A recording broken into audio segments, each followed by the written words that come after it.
المغرب دون أشرف حكيمي مغرب، ومغرب أشرف حكيمي مستوى آخر، لأنه أشرف حكيمي حتى البي اس جي وما أدراك، البي اس جي بدون أشرف حكيمي مستوى آخر. نعم. لاعب الحقيقة الثنائي ظلم هذا الموسم، ظلم هذه السنة. كان ينجم يكون مش أفضل لاعب في إفريقيا، ينجم يكون أفضل لاعب في العالم.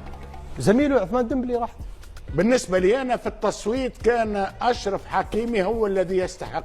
الحقيقة أنا ما يقنعنيش عثمان ديمبلي، طيب، لكن أشرف حكيمي يعتبر شخصيا وقلت أنه ظلم لأنه لاعب يعطي الكثير للمغرب. هنا تكريم النجم أشرف حكيمي أفضل ظهير في العالم، من كتب تاريخا مع المغرب في وصوله للمربع الذهبي في أفضل نسخة مونديالية، ومن كتب التاريخ مع البي اس جي في كتابة أولى بطولات أفضل بطولات أوروبا، دوري أبطال أوروبا، واليوم يتم تكريمه أمام جماهير.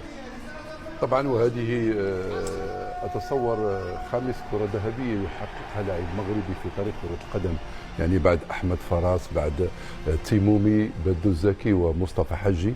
أشرف حكيمي أفضل مدافع ليس فقط في إفريقيا لكن أفضل مدافع في العالم. عندما تجد مدافع في ثوب هداف، في ثوب مهاجم، أعتقد هذا يعطيك نوعية هذا اللاعب، أيضا جودة أدائه. أتصور